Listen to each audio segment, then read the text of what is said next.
దేవునితో కలిసి నడిచి దేవుని మహిమ కొరకు జీవించి దేవుని ఆశీర్వాదాలు పొందుకోవాలి. కానీ ఈరోజు మానవ జీవిత విధానం ఎలాగుంది అంటే, నేను ఎలాగున్నా సరే నాకు మాత్రం దేవుడు ఆశీర్వాదం ఇవ్వాలి. ఈరోజు దేవుని ఉద్దేశం ఏంటో చెప్పమంటారా? నీకే కష్టం వచ్చినా నిన్ను ఆదుకోవాలి, నీకు తోడై ఉండాలి, నేను నిన్ను బలపరచాలి, నేను నిన్ను స్థిరపరచాలి, నేను నీకు దేవుడినై ఉండాలి, నేను నిన్ను ప్రేమిస్తున్నాను, నీవు నన్ను ప్రేమించాలి, నీతో ఉంటాను, నీతో కలిసి ఉండాలని నాకు ఆశ. ఇవి దేవుని ఆలోచనలో. కానీ మనిషిని ఆలోచన తెలుసా? నా అవసరమైనప్పుడు నీ దగ్గరకు వస్తా, నేను అన్నప్పుడల్లా నీ దగ్గరికి రాలేను, నాకు ఇలాంటి ఇబ్బందులు ఉన్నాయి, నాకు ఇలాంటి సమస్యలు ఉన్నాయి, నాకు ఇలాంటి శోధనలు ఉన్నాయి, కనుక నేను చెప్పినట్లే నువ్వు వినాలి తప్ప నువ్వు చెప్పినట్లు నేను వినను. దేవుడు చెప్పినట్లు ఇన్న జీవితానికి ఉన్న ప్రభావము, మహిమ, ఆశీర్వాదము దేవుడు చెప్పినట్లు వినకుండా జీవించే వారికి ఆ మహిమ ఉండదు, ఆ ప్రభావం ఉండదు, ఆశీర్వాదం ఉండదు. ఒకటేమో దేవుని నమ్ముకొని దేవుని మహిమ కొరకు జీవించిన వారి విధానం గుర్తు చేసుకుందాం. రెండేమో దేవుని మాట వినని వారి ఆలోచన ఒకసారి మనం గుర్తు చేసుకుందాం. ముందు వినని వారి గురించి చెప్పుకుందాం, ఎందుకంటే ఎక్కువగా మనము కూడా అదే స్థితిలో ఉంటాము. కాబట్టి దేవుని మందసము పట్టబడింది, మామా పెనిమిటి చనిపోయారు, ప్రభావం ఇశ్రాయేలు నుంచి పోయింది. ఈ మూడు మాటలు బాగా గుర్తుపెట్టుకోండి. దేవుని పిల్లలు, దేవుని కొరకు జీవించేవారు దేవుడు ఎలాగ ఉండాలని కోరుకున్నాడు అంటే, తన మాట వినేవారిగా ఉండాలని కోరుకుంటున్నాడు. ఏలి అనే దైవజనుడు, ఇతడు ఇశ్రాయేలు పక్షమున దేవుని మహిమ కొరకై ప్రజలను దేవుని పక్షాన నడిపించే వ్యక్తి. తనకి 2 పిల్లలు పుట్టారు. వాళ్ళిద్దరు పేర్లేంటి తెలుసా? హోప్ని, ఫీనెహాసు. మరి తండ్రి పెద్ద వయసు వచ్చిన కారణాన్నో లేకపోతే లోకస్తులు చూసి నేర్చుకున్నారో తెలియదు, కానీ వారికి దేవుని మాట మీద దృష్టి లేకుండా పోయింది. దేవుడంటే భయము లేకుండా పోయింది. కానీ వాళ్ళు ఎలాంటి దేవుని దగ్గర ఉన్నారో తెలుసా? భయంకరుడైన దేవుని దగ్గర ఉన్నారు. నాన్న ఒకవేళ చూడకపోవచ్చు, కళ్ళు మందదృష్టి అయితే అవ్వచ్చు, లేకపోతే ప్రేమ ఎక్కువై నీకేమైనా చెప్తా ఉంటే కూడా నువ్వు వినకుండా ఉండకపోవచ్చు. కానీ ప్రతి వ్యక్తి, పాలు దాగే చంటి బిడ్డ నుండి తలనరిసిన వృద్ధుడు వరకు ఎవరికి భయపడాలి? దేవునికి భయపడాలి. మన దేవుడు ఎవరో తెలుసా? భయంకరుడు. అలాగని క్రూరుడైతే కాదు, నిన్ను నన్ను సృష్టించిన వాడు తన మహిమ కొరకై నిలబెట్టుకోవాలని మనల్ని ఆశీర్వదించడానికి పరలోకము నుండి చూస్తున్నవాడు. చేతులెత్తి దేవునికి స్తోత్రం చెబుదాం. ఇలాంటి ఒక దేవుని దగ్గర తండ్రి తన జీవిత దినాలు బాగానే ఉన్నాడు, కానీ కొడుకు కాలాలకు వచ్చేసరికి ఇప్పుడు వాళ్ళు చేసే పనులేంటో కొన్ని విషయాలు మనం 2వ అధ్యాయంలో చూస్తే, 2వ అధ్యాయం 12వ వచనంలో చూస్తే, ఏలీ కుమారులు, అమ్మ దైవ సేవకుని కొడుకుల గురించి చెప్తున్న మాట ఇది. ఏలీ కుమారులు యెహోవాను ఎరగని వారై మిక్కిలి దుర్మార్గులయ్యుండిరి. దైవ సేవకుని దేవుడు ఏర్పాటు చేశాడు. దైవ సేవకుని తర్వాత మళ్ళా డ్యూటీ ఎవరు చేయాలి? కుమారులు చేయాలి. ప్రతిష్ఠితుని యొక్క కుమారులు మరలా ప్రతిష్ఠించబడి దేవుని పని చేయాలి. ఆ బోధించిన పశువు ఉంటుంది, ఆ పశువును మాంసము వాళ్ళు ఏం చేయాలి? సిద్ధం చేసుకుంటారు. ఇక్కడే ఈ పరిసర ప్రాంగణంలోనే వాళ్ళకు వసతి ఉంటుంది, అక్కడ సిద్ధం చేసుకుంటారు. సిద్ధం చేసుకున్న తర్వాత తెపాలలో కానీ గోనలో కానీ ఆ మాంసాన్ని వండినప్పుడు ఏం చేయాలి? యాజకుని దగ్గర ఒక ముళ్ళ కొంకి ఉంటుంది. అది ఉడుకుతూ ఉన్నప్పుడు అలాగా ఆ గోనలో కానీ లేక ఆ తపేడలో కానీ గుచ్చినప్పుడు కొంకికి ఎన్ని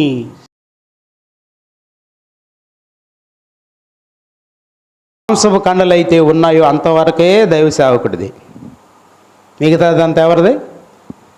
అక్కడున్న వాళ్ళు తింటారు. వీళ్ళు అలా కాదంట. దేవుడు చెప్పిన నియమం కాదు, దేవునికి మేము ఒక నియమం పెడుతున్నాం. ఏంటి ఆ నియమం? బలి పశువుని వధించాక శ్రేష్టమైన కండలు ఉంటాయే, వండక ముందే అవన్నీ మాకు పంపియండి, మేము బాగా తిని ఒళ్ళు కొవ్వెక్క పెట్టుకోవాలన్నట్లుగా దేవునికి వ్యతిరేకంగా ఇంకా మాంసం ఉడకక మునిపే వాళ్ళు శ్రేష్టమైన విడిభాగాలు తీసుకొచ్చి చక్కగా వాళ్ళు తింటూ, ఇక మీకు దేవుని మాట వ్యతిరేకించినట్లుగా అర్థమైపోతుంది ఆ విషయంలో. ఇప్పుడు వాళ్ళు ఏమయ్యారంటే, ఏలీ కుమారులు దేవుని ఎరుగని వారై. దేవుడు తెలియదా ఏలీ కుమారు? తెలుసు. మరి ఎరగని వారై అంటే ఏంటి అర్థం? రోమాపత్రిక 1వ అధ్యాయము. అది ఎరగకపోవటం అంటే ఏంటో అర్థమైపోద్ది. ఇంతకు నువ్వు దేవుడిని ఎరిగి ఉన్నావా లేదా ఇప్పుడు నీకు కూడా అర్థమైపోద్దని నేను అనుకుంటున్నాను. 18వ వచనమును నేను మీకు చదివిస్తున్నాను. 28వ వచనం తర్వాత చదువుకుందాం. చదవండి. 18. దుర్నీతి చేత సత్యమును అడ్డగించు మనుషుల యొక్క సమస్త భక్తిహీనత మీదను, దుర్నీతి మీదను దేవుని కోపము పరలోకము నుండి బయలుదేరింది. దేవునికి స్తోత్రం. అందరూ చేతులు ఎత్తండి. దేవునికి స్తోత్రం. ఇప్పుడు చెప్పండి, దేని మీద దేవుని కోపం ఉందంట? దుర్నీతి చేత సత్యమును అడ్డగించు సమస్త మనుష్యుల భక్తిహీనత మీద దేవుని కోపము లేక ఉగ్రత పరలోకం నుండి వస్తుందంట. వాక్యం చదవాలి, టైం లేదు. ప్రార్థన చేయాలి, అంతకంటే టైం లేదు. దేవుని సన్నిధికి రావాలి, ఆదివారం చెప్పు, ఆ ఒక్కరోజు అంటే ఎట్టో కట్ట. మరి మిగతా టైం నాకు టైం లేదు. నీ టైం లేకుండా చేస్తాడు.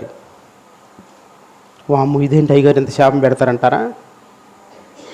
ఎవడో దుష్టుడు నిజంగానే వాడు టైం లేకుండా చేస్తాడు. Busy busy busy busy busy busy. అవునా? ఇంతకు బిజీ అంటే మొన్న అక్క ఇంకొక అక్కతో మాట్లాడుతుంది. ఏంటి అక్క మరీ అంత ఇదిగా ఉన్నా అంటే, ఈ మధ్య నేను చాలా బిజీగా ఉన్నాను చెల్లి. బిజీగా ఉంటాం ఏంటంటే నాకు కొంచెంసేపు అర్థం కాల. నాకు అనుమానం ఎందుకు వచ్చారు అడిగి వెళ్ళి, ఏంట్రా మాట్లాడుతున్నా ఏంటంటే, అవునన్నయ్య గారు ఈ మధ్య నేను బాగా బీసీగా ఉన్నానండి. ఇప్పుడు ఇంకెవడు మాట్లాడమండి ఇంగ్లీష్ అంత దారుణంగా కూని చేసే లెక్క. నేను ఖాళీ లేదనుకోని ఇవాళ మనుషులు ఎట్లా కొన్నారంటే అంత బిజీ బిజీ బిజీ బిజీ. అందుకే ఒక దైవజనుడు ఏమన్నాడు, అందుకే గజీ బిజీ, ఈ జీవితం అంతా గజీ బిజీ. అందుకే నాక అర్థమవుతుందని నేను చెప్పే మాట. బిజీగా ఉన్న వాళ్ళకి జీవితం ఏమైద్ది? గజిబిజి అయిపోద్ది.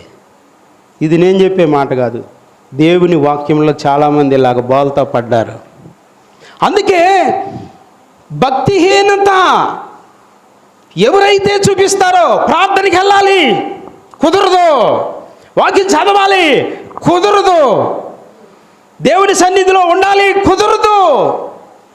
బోధయందు, సహవాసమందు, రొట్టె విరుచుటి యందు, ప్రార్థన చేయటి యందు ఎడతెగక ఉండిరి. ఎప్పుడు సంగతి? ఆది అపోస్తులు. మన బోధ కూడా అదే. వాళ్ళకు కుదిరిందా? వారు ఇంటింట మానక ప్రతిరోజు దేవాలయంలో తప్పక మనకి ఈ మాటలు ఏమైనా ఎక్కుతున్నాయా? ఆ మొక్క చెప్పొద్దు అన్నయ్య గారండి, సోమవారం కట్టుడా, మంగళవారం కట్టుడా, బుధవారం కట్టుడా, గురువారం కట్టుడా, శనివారం కట్టుడా. ఈ కట్టులో సాతాను నిన్ను కట్టేశాడు.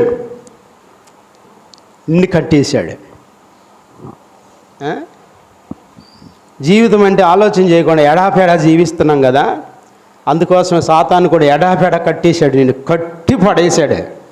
నేను ఒక మాట చెప్తున్నా, నీకు బాకీ గుర్తొచ్చి ఆదివారం ఎగ్గొట్టావంటే కనీసం నీ బాకీకి భయపడినట్లుగా కూడా దేవుడికి భయపడతలేదుగా.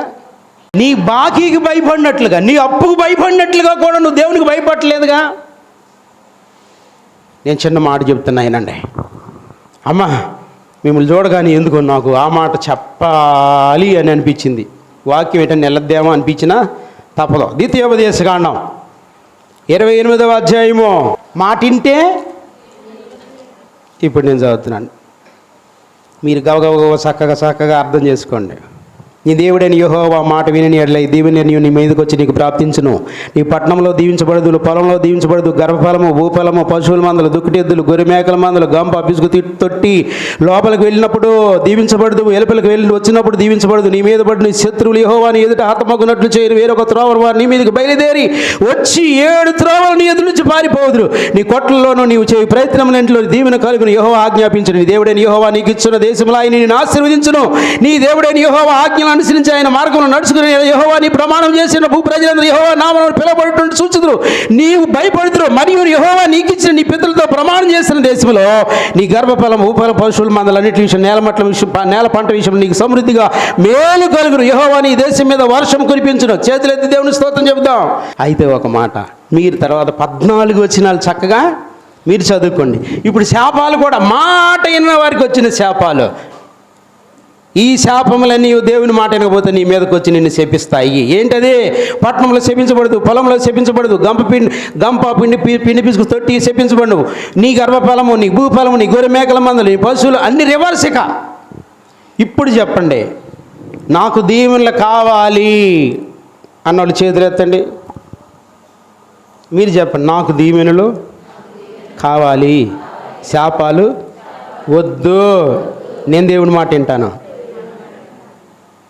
ఎవరి మాట వింటారు? నేను వినకపోతే ఈ శాపాలు నా మీదకి వస్తాయి. శాపాలు నాకు వద్దు. దేవునికి స్తోత్రం. ఈ రోజు నుంచి బాకీకి దడుతావా లేకపోతే దేవుడికి దడుతావా?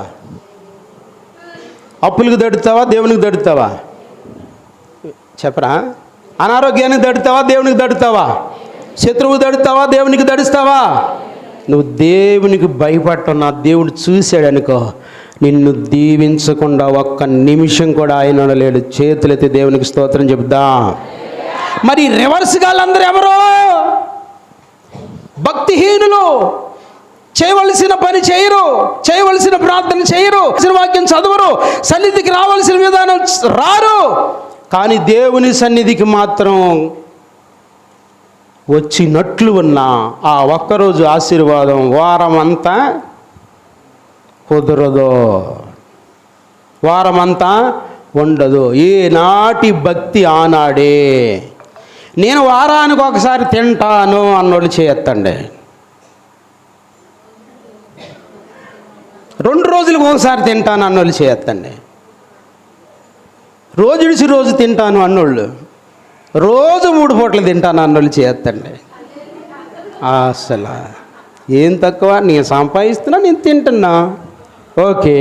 అయితే ఒక మాట, నీ ఆహారము, నేను అందరికి అదే చెప్తా, నీ నీళ్ళు, నీ నిద్ర, నీ శ్రేష్టమైన వస్త్రాలు, నీ జాబు, లేకపోతే నీకు ఇంకా ఏదైనా ఉంటే నీ ప్రతిరోజు నీ జీవితంలో ఒక భాగం ఎట్లాగో నీ దేవుడు కూడా అదే. నీ దేవుడు నీ జీవితంలో భాగమైపోవాలనుకుంటున్నాడు. నువ్వేమనుకుంటున్నావు? నా దేవుడు వారానికి ఒకసారి కలుసుకోవాలనుకుంటున్నావు. కుదరదు. అందాకెందుకు? కూసేపు అన్నం పెట్టే భార్య లేకపోతే ఏడపోయిందే? చిన్న ఏడపోయింది అమ్మ, ఏడపోయింది. కంగారెత్తినోడుకు మాగాల సిటీ దాటి ఆమె వెళ్ళిపోయిందా? పక్కింటికేగా వెళ్ళిందంటే ఊరుకుంటావా? నీ భర్త ఎక్కువసేపు కాపాడపోతే, నీ భార్య ఎక్కువసేపు కాపాడపోతే, నీ పిల్లలు ఎక్కువసేపు కాపాడపోతే నీకు ఆందోళన అయిపోతుంది. మరి దేవుడు వారం కాపాడపోతే నీకేమైనా ఆందోళన ఉందా?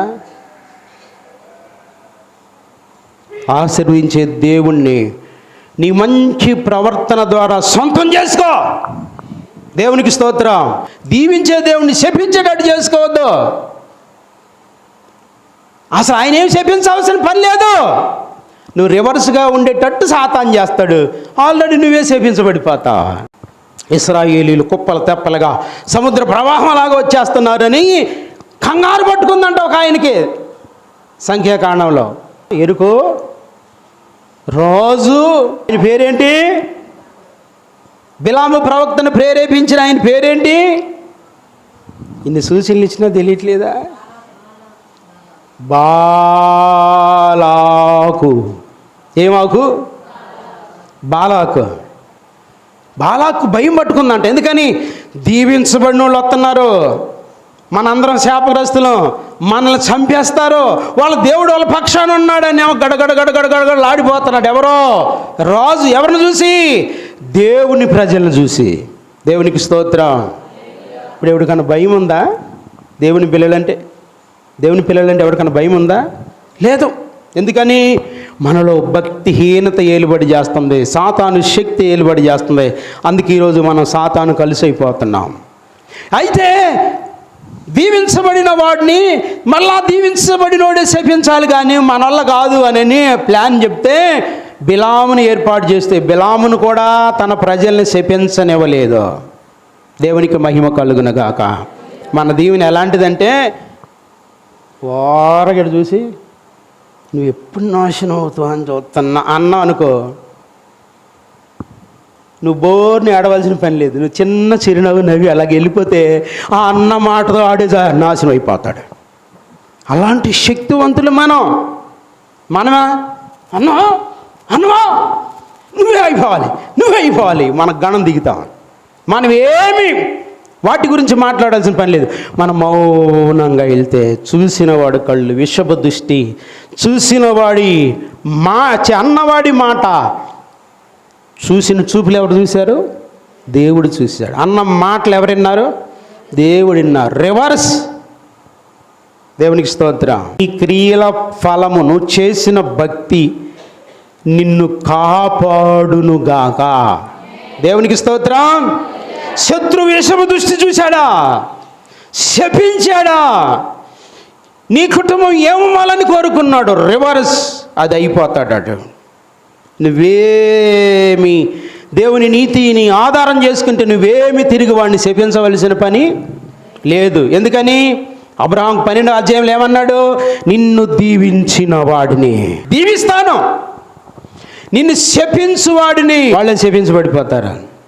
అబ్రహామా, నేను నీకు తోడై ఉన్నంత వరకు నీ మీద శత్రువు జయము పొందడు. చప్పట్లు కొట్టి దేవునికి స్తోత్రం చెప్దా. మరి ఈరోజు అందరి శాపాలు నా కొంప మీదకి వచ్చేసినాయి, నా ఇంటి మీదకి వచ్చేసినాయి, నా నెత్తి మీదకి వచ్చేసినాయి. నా పరిస్థితి బాగోలేదు, ఆ పాపిష్టి మంద కళ్ళు నా ఇంటి మీద ఉన్నాయని నువ్వెందుకు బాధపడాలి అని అడుగుతున్నా నేను. అంటే నీలో ఏమీ లేదు, నాకు ఏమీ లేదంటే, అయ్యగారు మా ఇంటి ముందు రక్కించ పాప లేదు, మా ఇంటి ముందు కాలబాంధ చెట్టు లేదు, నా ఇంటి ముందు సత్తి బొమ్మ లేదు, నా ఇంటి ముందు దిష్టి బొమ్మ లేదు. ఒకళ్ళింటికి వెళ్ళా, వాళ్ళ ఇంటి దగ్గర కూడా నడిపించి ప్రార్థన చేస్తారు. ఇదేంటామంటే తిన్నక చూడండి అన్నాడు. తిన్న చూడటమే, నా కళ్యాణం కనపడలేదా అని చూస్తే సిలువేసి ఉంది దాని మీద. ఆ దిష్టికి సంబంధించిన రేకు మీద సిలువేసి ఉంది. సిలువేసి ఉంటా చూసా, సిలువేయటం ఏంటి, దిష్టి రేకు మీద సిలువేంటి అని అడిగాను. అది సిలువు దిష్టి రేఖ అండి అన్నాడు. ఊరు సిలువు దిష్టి రేకులు కూడా మనుషులు బలహీనతని అడ్డం పెట్టుకుంటున్నారు, సాతానుడు అడ్డం పెట్టుకుంటున్నాడు. జాగ్రత్త. సిలువు దిష్టి రేఖ అంట, నీ మొహం దిష్టి రేఖ ఏం కాదు. కుదురు భక్తి లేక దాన్ని ఎదురు ఏలాడి తెస్తున్నాం. పాపిష్టం. దేవునికి వ్యతిరేకంగా చేసే పిచ్చి పనులు మాని. ఈరోజు నేను చెప్తున్నా, దేవునికి వ్యతిరేకంగా ఉండి